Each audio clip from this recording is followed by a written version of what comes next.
खड़ा करते हैं। नमस्कार। हम आप सभी का स्वागत करते हैं। हम लोग अभी लॉस एंजलिस के ग्रैंड पार्क में बैठे हुए हैं।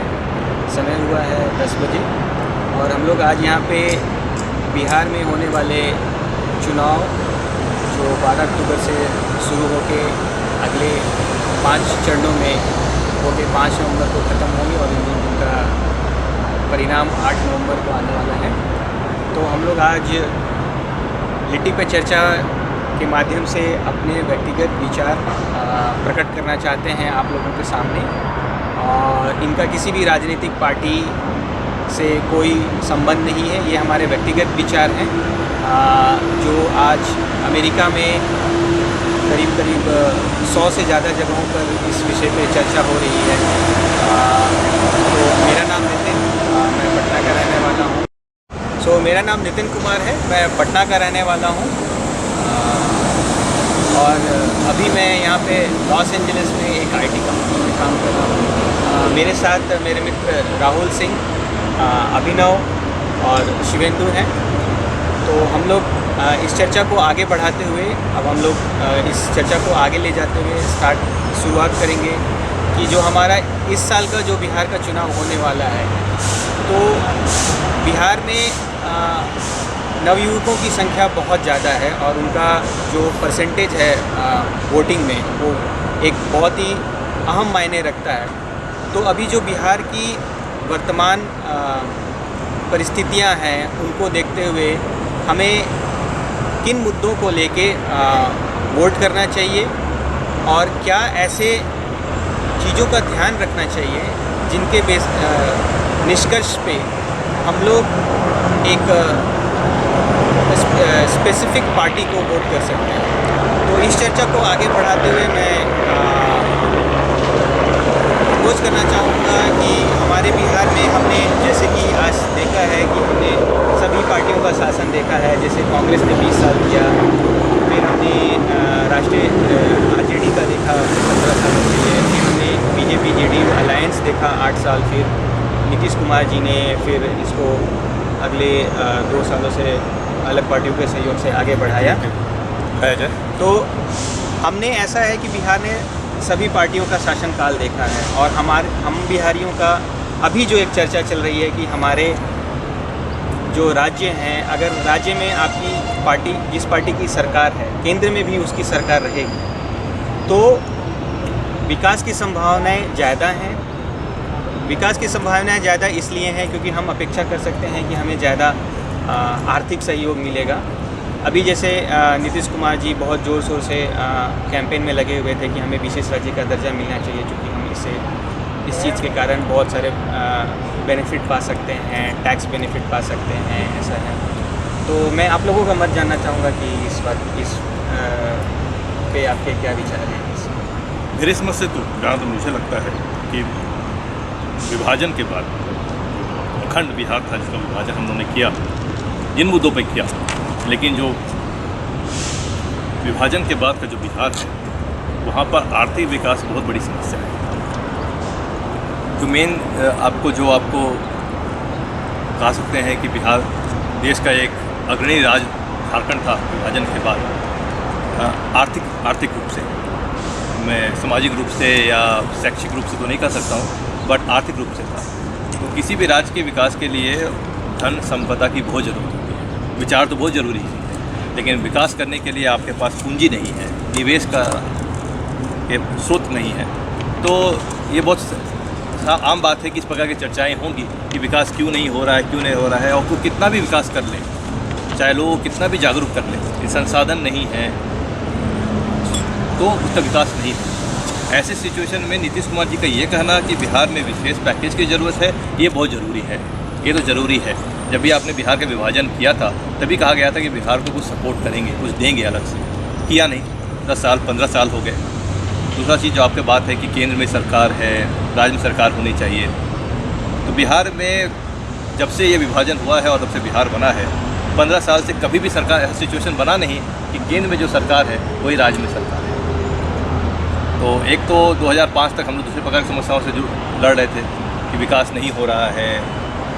लोग कई लोग तो आजकल जंगल राज बोलते हैं मैं नहीं बोलूँगा जंगल राज, मैं बोलूँगा कि विकास एकदम नहीं हो रहा था, पलायन बहुत तेज़ी से हो रहा था।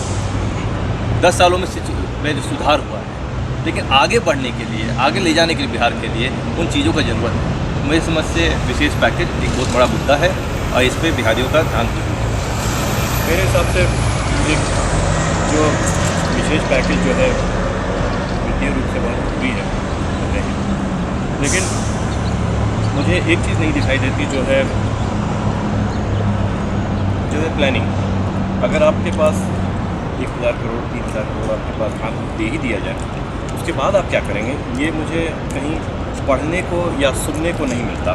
किसी भी माध्यम से सरकार की योजनाओं में कहीं भी नहीं दिखाई देता कि आप पैसे का करेंगे क्या। और इसी कारण से बहुत बार ऐसा भी, मुझे नहीं मालूम कि कभी आया है कि नहीं आया पैसा, लेकिन आया भी होगा तो उसका कोई उपयोग नहीं दिखाई देता, या कोई कहीं भी कोई दिखता नहीं कि कोई वो पैसा कहाँ लगा है या क्या होने वाला है। उसको आप शिक्षा पे कैसे खर्च करेंगे, उसको आप यातायात पे कैसे खर्च करेंगे, उसको आप आर्थिक रूप से बिहार को आगे बढ़ाने के लिए क्या करने वाले हैं। तो वो सब चीज़ें अगर, और सरकार, मैं मानता हूँ कि सरकार पूरी तरह से सक्षम नहीं होती इस काम को करने के लिए। हो सकता है उनको और विचार चाहिए। वहाँ हम जैसे लोग या और भी बाकी दुनिया में जो बिहार के लोग फैले हुए हैं, वो लोग यहाँ पे अपना मत रख कर के ये बता सकते हैं कि आप यहाँ कर सकते हैं। हम लोग एग्जैक्टली तो नहीं कह सकते कि भाई आप यहाँ पैसा डाल दीजिए। वो तो सरकारी प्लानिंग की बात हुई है, सही बात है। धन संपदा आ जाएगी, आपको पैकेज दे दिया, पैसा दे दिया, तो आप करेंगे क्या उसका? बैठ करके आप इंटरेस्ट तो खाएंगे नहीं, रख के अकाउंट में डाल सकते। सही बात है। आप कुछ करेंगे प्लान, तो ये भी एक बहुत बड़ा होना चाहिए कि जो पार्टी जो सरकार बनाने जा रही है या बनाएगी, जो मत मांग रही है लोगों से, उनके नेता ये बात बताएं लोगों को कि वो पैसा का करेंगे क्या, करेंगे क्या उसका। और जनता को इस बात का ध्यान रखना चाहिए कि जब कोई भी आपके पास कोई मत रख करके आए कि मैं मुझे वोट दीजिए, तो आप उसे जानने का प्रयास कीजिए कि बिहार के लिए आप करेंगे क्या, ऐसा आप क्या करके दिखाएंगे। और एक मुझे लगता है ये चीज़ तो एक उनके हिसाब से पॉइंटर्स जो हम करते हैं, राइट, ये हमारे 5 पॉइंट्स हैं, मैं ये सब करूँगा, वायदे नहीं, ये हमारे योजना रहेगी, ये हम इसके लिए हम कटिबद्ध हैं, ये हम करेंगे। और जनता को उसको जानना चाहिए कि क्या वो कर सकता है। ऐसा यदि हम करें तो ही मुझे लगता है कि आगे कुछ। इस बारे में अपना विचार रखना चाहूँगा कि अगर हम थोड़ा पीछे चलें और हम देखेंगे कि जब 2005 में जब हमारी बीजेपी जनता दल की जब सरकार आई, तो उस समय बिहार में परिस्थितियाँ बहुत ही ख़राब थी। आप लॉ एंड ऑर्डर देख लें, बिजली की समस्या थी, रोड की समस्या थी। मैं ये नहीं कह रहा हूँ कि ये सारी समस्याएं अब ख़त्म हो गई हैं, बट वर्तमान परिवेश में अगर हम उन आंकड़ों का आकलन करें जो उस समय था और अभी के आंकड़े देखें, तो हम निश्चित रूप से कह सकते हैं कि हाँ, सुधार हुआ है। पहले से स्थितियाँ बेहतर हुई हैं, लॉ एंड ऑर्डर अच्छा हुआ है, बट अभी भी बहुत कुछ करने को है।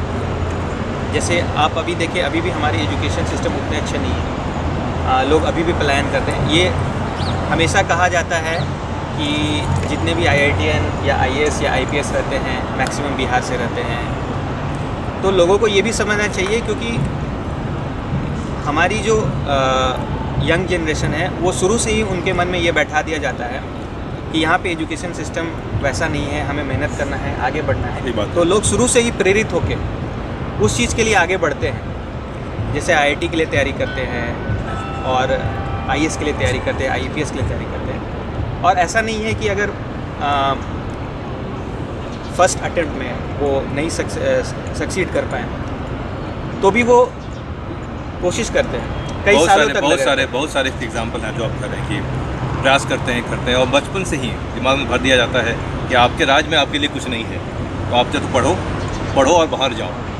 और कहीं ना कहीं ये चीज़ तो बाद में जाके महसूस होता है कि ऐसा क्यों है, ऐसा क्यों होना चाहिए।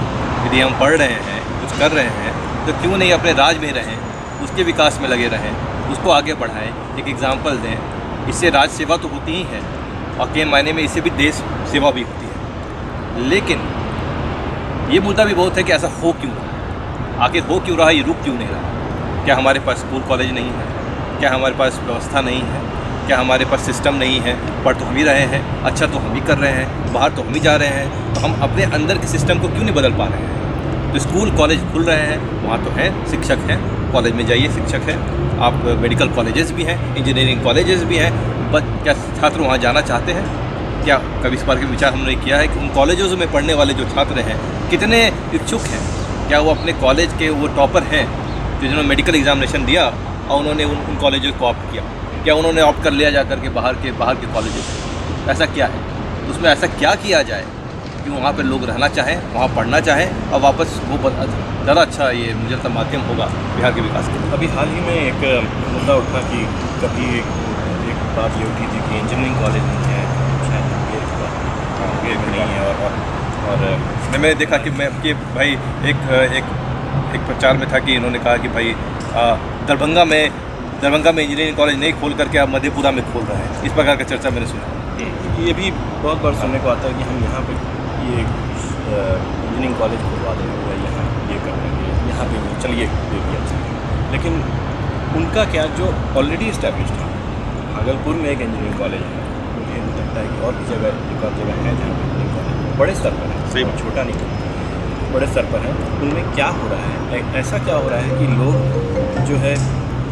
लोग जो है दूसरे राज्य में जाकर एक उसी लेवल के इंजीनियरिंग कॉलेज में एडमिशन लेना ज़्यादा पसंद करते हैं। हाँ, ये बात सही है।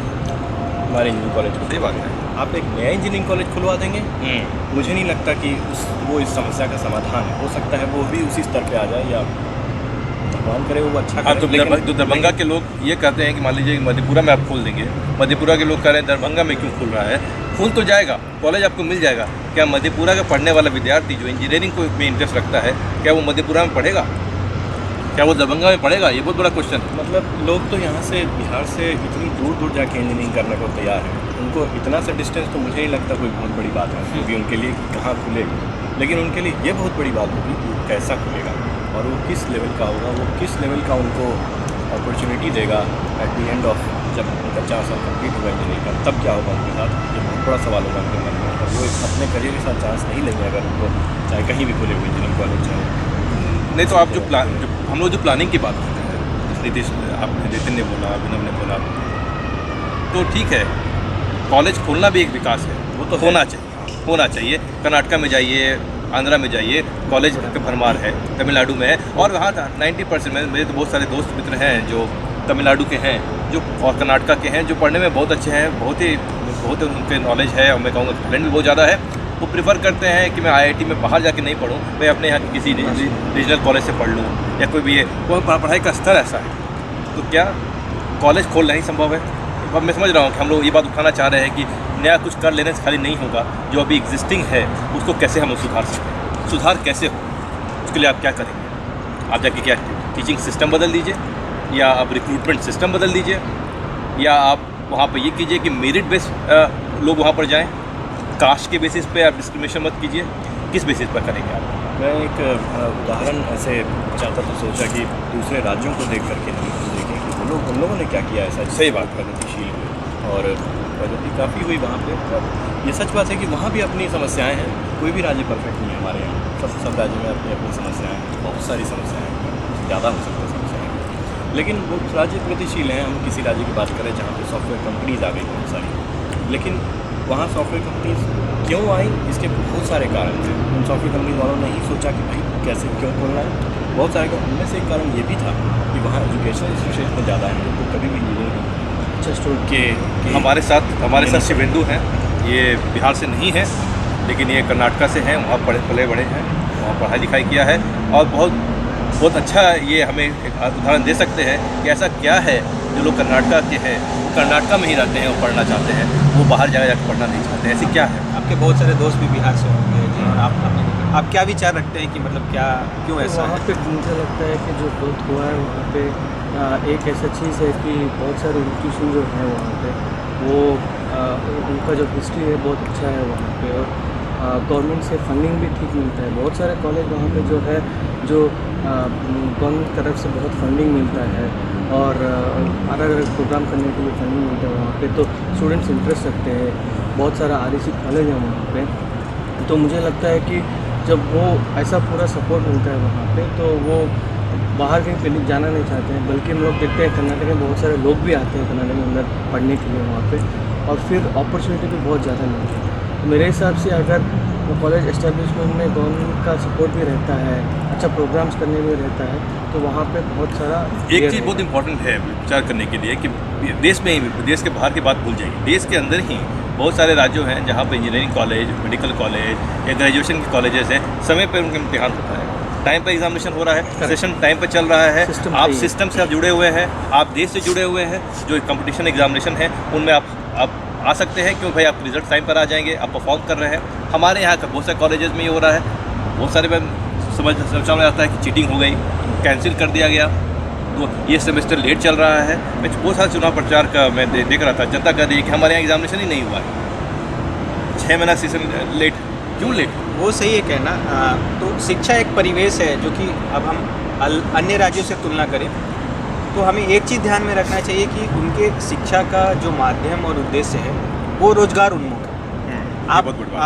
आप इंजीनियरिंग करते हैं, मेडिकल करते हैं, तो अगर हम बिहार के जो लड़के हैं कर्नाटका जाके पढ़ रहे हैं या तमिलनाडु जाके पढ़ रहे हैं या मतलब यूपी में जाके अच्छे कॉलेज में पढ़ रहे हैं, किसी कॉलेज में एडमिशन, तो एंड ऑफ द डे हमारा एम यही है कि इंजीनियरिंग पढ़ लेना है 4 साल, हमें कहीं अच्छी जॉब मिल जानी चाहिए। That is the first aim. यही चीज़ रह के अगर आप बिहार में देखिए तो अभी आप अगर गिने चुने कॉलेजों को छोड़ दें, जैसे BIT सिंधी, BIT मिश्रा, आपका NIT जमशेदपुर, मेरे नज़र में तो यही 3 कॉलेज अभी जो मुझे याद आ रहा है। आपको मानना पड़ेगा सिंदरी और जमशेदपुर हमारे से अलग होकर झारखंड का पार्ट बन गया है, तो वो भी जो हमारे बिहार से जो क्रिएटेड है और बिहार से जो चीज़ है अब वो बिहार से जोड़ा नहीं जा रहा। हाँ वो ठीक है, लेकिन जैसे कि अभी एक IIT को हाँ IIT है, अब मैंने पढ़ा कि IIM बोधगया में भी खुल रहा है, IIM बोधगया भी खुल रहा है, तो IIT IIM भी ले आए हम लोग बिहार में, ऐसा नहीं कि नहीं ला रहे हैं, ले आए हैं, लेकिन फिर भी लोग जा रहे हैं। क्या वो IIT और पता करना चाहिए कि IIT और IIM में जितने विद्यार्थी पढ़ रहे हैं उनमें से कितने IIT जो कम्पीट बिहारी लोगों ने किया है और वहाँ पढ़ना चाह रहे हैं। नहीं वो ठीक है, अगर आप ये बोलते हैं हमने IIT लिया है तो आपको पता है कि इतने सालों तक IIT वेटनरी कॉलेज के कंपाउंड में ही चल रहा था। हाँ। हमारा एक अपना बिल्डिंग नहीं है, अपना एक व्यवस्था नहीं है ना, फोकस नहीं है, तो किसी चीज़ को शुरू कर देना आसान है, बशर्ते कि आप उस चीज़ को सस्टेन कंटिन्यूड ग्रोथ के माध्यम से ले जाना चाहिए। तो जैसे हमने शिक्षा पे डिस्कशन किया कि शिक्षा एक बहुत बड़ा टॉपिक है वोट करने के लिए। दूसरा मैं नारी सुरक्षा के ऊपर इस चर्चा को आगे ले जाना चाहूँगा, जो कि आज हमारे देश में बहुत लोग जागरूक हुए हैं। बहुत सारे मीडिया के कवरेज से और active participants of lot of NGOs, बहुत सारे NGOs भी आए हैं। तो बिहार में अगर आप देखेंगे कि नारी सुरक्षा भी एक बहुत बड़ा अहम मुद्दा है, बहुत बड़ा मुद्दा है, और एक राष्ट्रीय स्तर पे लोग काफ़ी जागरूक हुए हैं, बिहार के लोग भी काफ़ी जागरूक हुए हैं नारी सुरक्षा को लेकर। बट हमें ये देखना है कि अगर हम नारी सुरक्षा की बात कर रहे हैं तो क्या जो हमारी पिछली सरकारें थी, क्या उन्होंने इस चीज़ को ध्यान में रखा था? क्या उन्होंने जब टिकट दिए थे तो उन्होंने बोला था कि हाँ मैं इतने % वुमेन कैंडिडेट को टिकट दूँगा? मेरे ख्याल से इस इलेक्शन में शायद 10% टिकट किसी पार्टी ने दिया है। मेरे समझ से पंचायत लेवल पे जो परिवर्तन हुआ है कि 33% महिलाओं को हम टिकट देंगे, वो अच्छी शुरुआत है, वो हुई है। जो आप लेजिस्लेटिव पार्टी की बात करते हैं, MLA या MP के चुनाव में कितने भी वायदे हो गए, महिलाओं के लिए ऐसा कुछ नहीं हो रहा है कि उनके लिए हर पार्टी 10% 20% अलग कर दे रही है। या मुझे ये भी नहीं दिख रहा है कि बिहार में जो नेता हैं, जो नेता ही मार्ग प्रदर्शन करते हैं, राइट, अच्छे नेता हैं तो पीछे अच्छे लोग जुड़े हुए हैं। मुझे तो कोई ऐसा वुमेन फोर्स नहीं लगता है बिहार में जो लीड कर रहा है और जो वुमेन्स की बात उठा रहा है, ऐसा तो कुछ है नहीं। तो ज़रूर वुमेन वोट्स कुछ 6.5 करोड़ 7 करोड़ मतदाता है बिहार में, जहाँ आपको 3.5 4.5 करोड़ 3.5 करोड़ के आसपास 3 करोड़ के आसपास आपको महिलाएं हैं। उनको रिप्रेजेंट करने के लिए, उनके विचारों को रखने के लिए ना तो कोई पॉलिटिकल पार्टी का मैं बात सुन रहा हूँ मैं, और ना ही कोई मैं नेता देख रहा हूँ औरतों के समाज की तरफ से जो भी बात कर रहे हैं। तो मुद्दा तो ज़रूर है, प्रयास कुछ नहीं।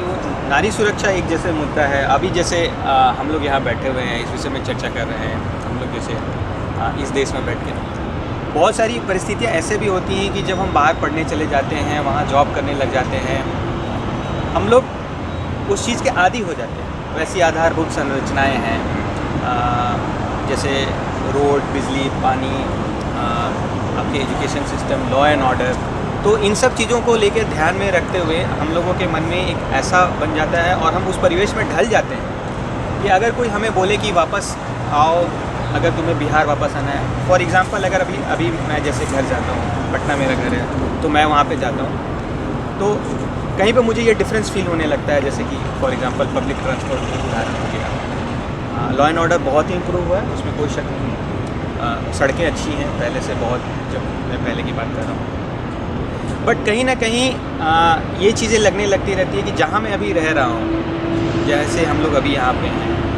तो अगर हम इन चीज़ों से तुलना करने लगते हैं और उदाहरण देखते हैं आधारभूत संरचनाओं की, बेसिक फैसिलिटीज़ की, तो हमें भी बहुत कुछ करना है, क्योंकि हमारा ऐसा माइंडसेट हो गया है, हम लोग एक सॉफ्ट जोन में चले गए हैं कि हमें जो भी चाहिए, नहीं मैं ऐसा ही ठीक हूँ, ये जैसे चल रहा है, तो हमें इस सोच से आगे बढ़ना होगा, हमें आगे की सोचना होगा, हमें ये सोचना होगा कि हम देश का विकास करना चाहते हैं तो राज्य का विकास कैसे करें, हम बिहार को कैसे आगे लेकर जाएंगे, अगर हम लोग बाहर में हैं तो हम बिहार के लिए क्या करें, मैं क्या रिटर्न में दे सकता हूँ, ये तो वही बात है, लेकिन आप यदि पटना के डेवलपमेंट को, पटना एक राजधानी है, उसको एक बनाना, बिहार गाँव का प्रदेश है, मैं जैसे कहूँगा, यदि पॉपुलेशन देखा जाए तो मेजॉरिटी ऑफ पॉपुलेशन आपका रूरल है, वो क्या सोचता है ये जानना भी ज़रूरी है। मैं एग्जांपल दूँ, मेरा गांव है रामगढ़, कैमूर जिला में, जहाँ से मैं हूँ, वहाँ पर आप जाइए तो चीज़ें मैंने देखा है 10 साल में बदली है।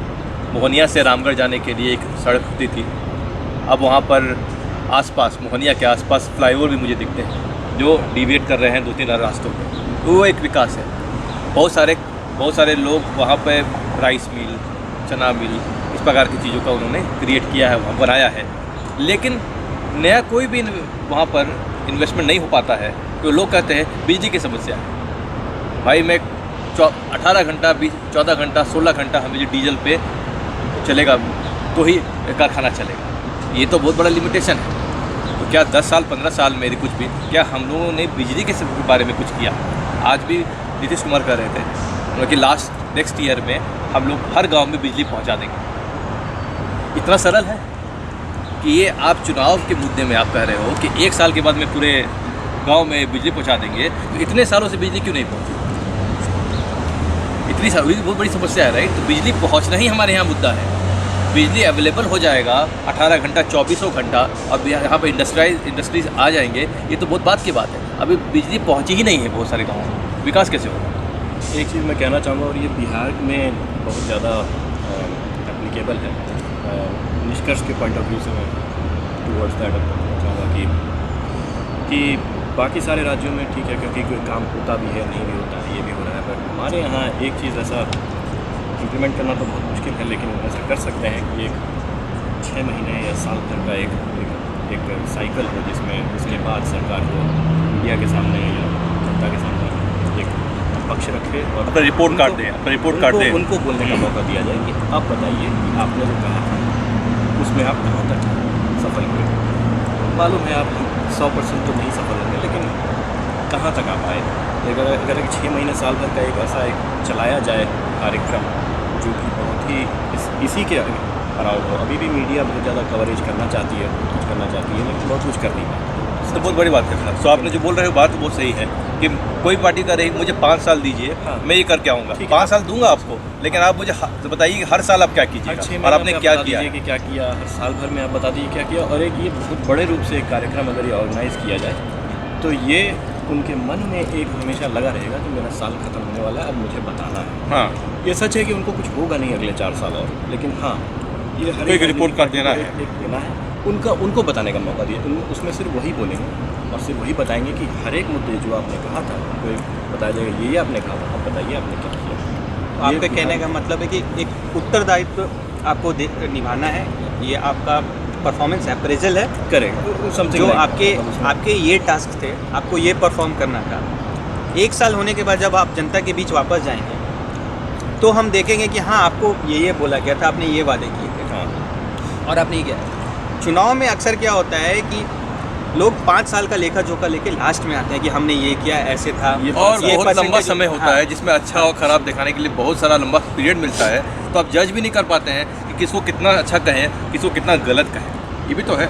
अब हम लोग नौकरी करते हैं, हमारे यहाँ परफॉर्मेंस अप्रेजल होता है, हमारे यहाँ तो साल में 2 बार होते हैं, अक्टूबर में करते हैं और अप्रैल में करते हैं, राइट। अक्टूबर से आपको एक फीडबैक देते हैं, अप्रैल में करते हैं तो करते हैं आप उसके बेसिस पर आपको हाइक देते हैं, उसके बेसिस पर आपको प्रमोशन देते हैं। ठीक उसी प्रकार से सरकारी नौकरियों में भी CR लिखा जाता है। मार्च अप्रैल में हर सीनियर अपने जूनियर का CR लिखता है, उससे करियर पे उसका एक इम्पैक्ट होता है। पॉलिटिकल पार्टीज़ पे, शासन पे तो कोई ऐसा इम्पैक्ट होता ही नहीं है। नहीं, ये सच है कि सब जगह इम्प्लीमेंट हो सकता है, लेकिन मैं कह रहा हूँ कि बस बिहार में ज़्यादा एप्लीकेबल है, क्योंकि हमें एक रेट ऑफ ग्रोथ चाहिए, level of rate of growth है जो कि बहुत हाई है।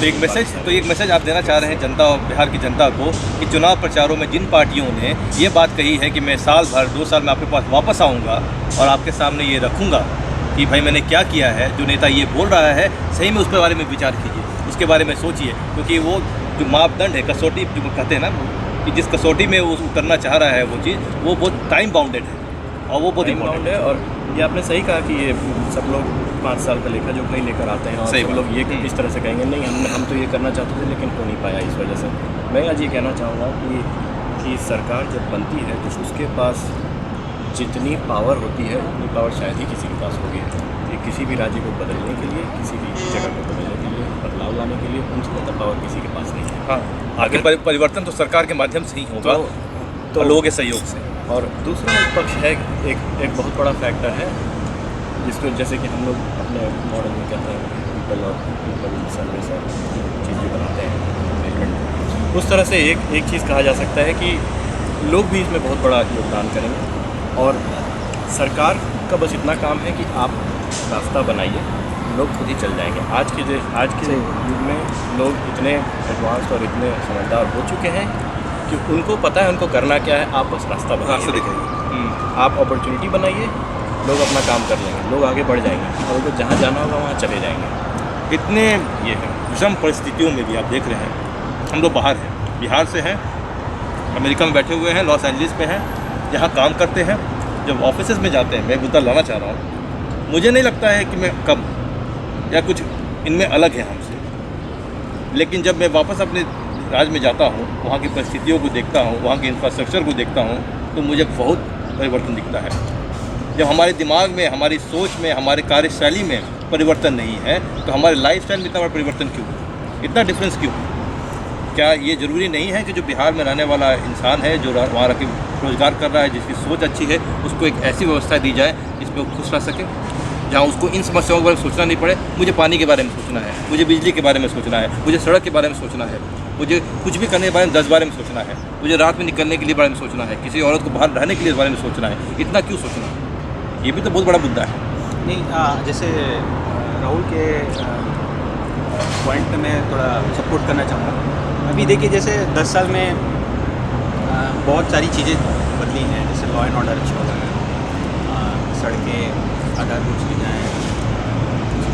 अभी आप देखेंगे कि जैसे फॉर एग्ज़ाम्पल आप पटना में अगर एक 2 BHK अपार्टमेंट एक अच्छी जगह ले लेना चाहते हैं तो आपको इतना पैसा देना पड़ता है कि कभी कभी सुनने में आता है कि यहाँ तो दिल्ली से भी ज़्यादा पैसा देना। आप एक उदाहरण देखिए कि अब पटना जैसी जगह पानी की अभी कोई कमी नहीं, क्योंकि गंगा नदी जिस धड़ल्ले से अपार्टमेंट बन रहे हैं, क्या हमने उस चीज़ को ध्यान में रखते हुए कि हाँ ग्रोथ हो रहा है अपार्टमेंट का, जिस तरह से नंबर ऑफ़ अपार्टमेंट्स आ रहे हैं, आप देखेंगे आज हर गली चौराहे पे एक अपार्टमेंट बन रहा है बिहार में। तो बट लेकिन हम अपार्टमेंट तो खड़ा कर रहे हैं, बिल्डिंगें, इमारतें ऊपर जा रही हैं, बट क्या हम आधारभूत संरचनाएं उसके लिए दे रहे हैं? क्या हम उसके लिए सही सड़क, बिजली, पानी, जिन चीज़ों को हम काउंट कर सकते हैं, ट्रैक कर सकते हैं? आज मैंने 5 फ्लोर की एक अपार्टमेंट बना दी, पार्किंग कैसे भी दे दिया, किसी तरह पैसा देके अंडर द टेबल मैंने कनेक्शन ले लिया पानी का।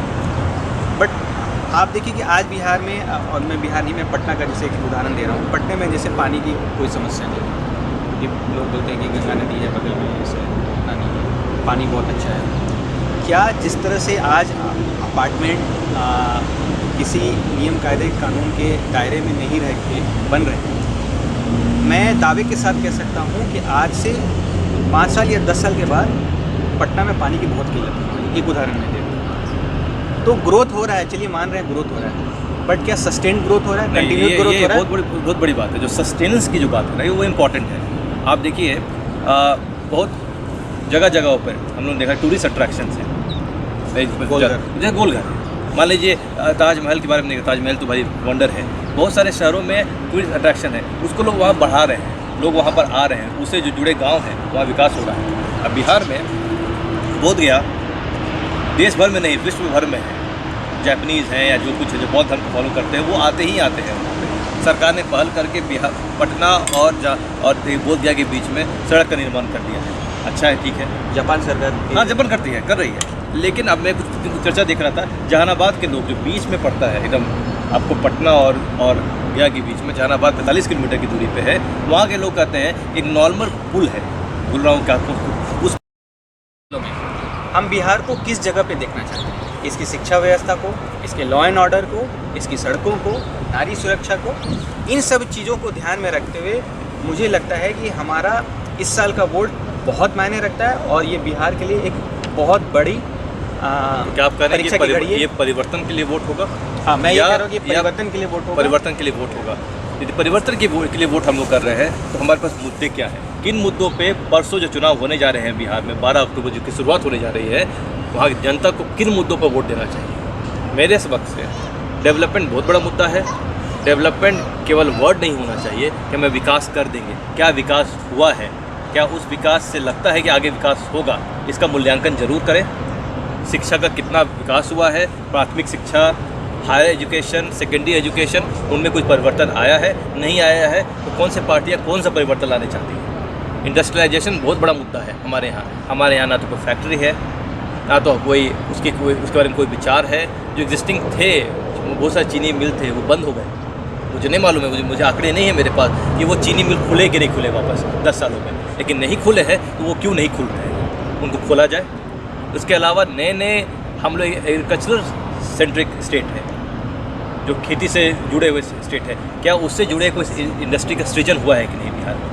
नहीं हुआ है तो पॉलिटिकल पार्टी क्या उसके बारे में क्या वायदे कर रही है? इन सब चीज़ों को देख करके, एक विचार करके एक रास्ता पकड़ने की ज़रूरत है। जैसा कहा आप लोगों ने ना, एक विकास तब कराने के लिए पहले आप रास्ता दिखाइए। इन सब मुद्दों पर जो पार्टी रास्ता दिखा रही है वही विकास का रास्ता होगा, हमें उसी तरफ बढ़ना चाहिए। रोज़गार के पॉइंट ऑफ व्यू से देखा जाए तो मुझे लगता है कि बिहार में शिक्षा तो एक बहुत बड़ा मुद्दा है, उसमें पैसा डाला जा सकता है, जो भी वित्तीय सहायता मिली हमें केंद्र से। लेकिन उसके अलावा एक लघु उद्योग को मुझे लगता है बढ़ावा मिलना चाहिए बिहार में, क्योंकि लघु उद्योग उसमें बहुत बड़ा एक पोटेंशियल है और उसके तरफ जो भी फाइनेंशियल प्लानिंग हो और जो भी फाइनेंशियल हेल्प मिल सके बिहार को, उसमें बहुत फ़ायदा होगा। तो अगर करें तो ग्राउंड लेवल से इसको आ सकते हैं।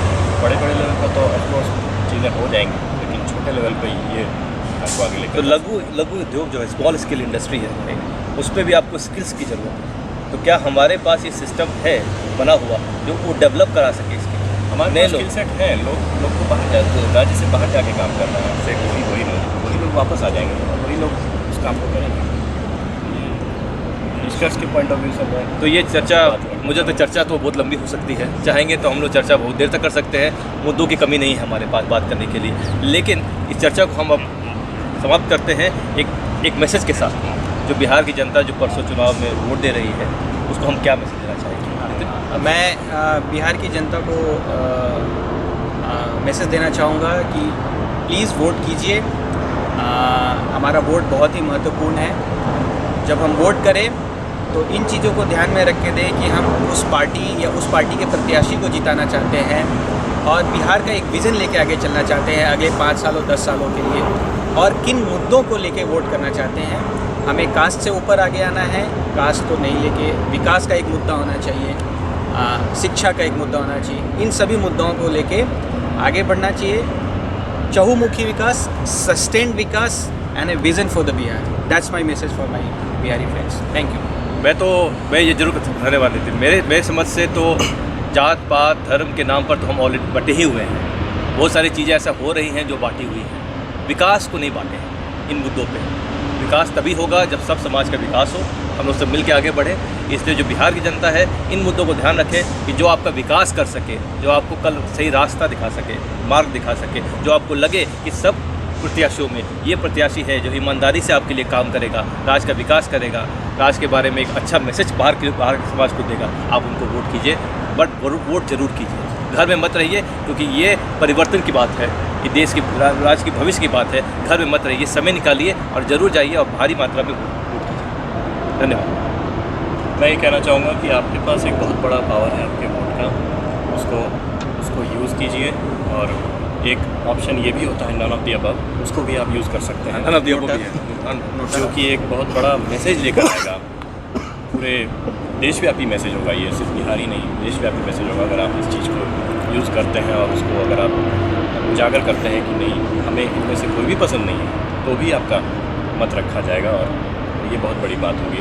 इसलिए बाकी सारी बातें तो रखनी गई कि हाँ विकास की तरफ हमें वोट करना चाहिए, लेकिन हाँ इसको भी कर सकते हैं कि अगर आपको कुछ नहीं अच्छा लगे तो ये कर सकते हैं। हम तो यहाँ हैं लेकिन आप वहाँ हैं, इसलिए आपके पास वो पावर है करने में, आप ज़रूर वोट कीजिए। गौरवशाली बिहार और आगे बिहार को बढ़ाने के लिए आप इस चर्चा में शामिल होने के लिए बहुत बहुत धन्यवाद। और एक मैसेज के साथ, जय भारत, जय बिहार। नमस्कार। नमस्कार।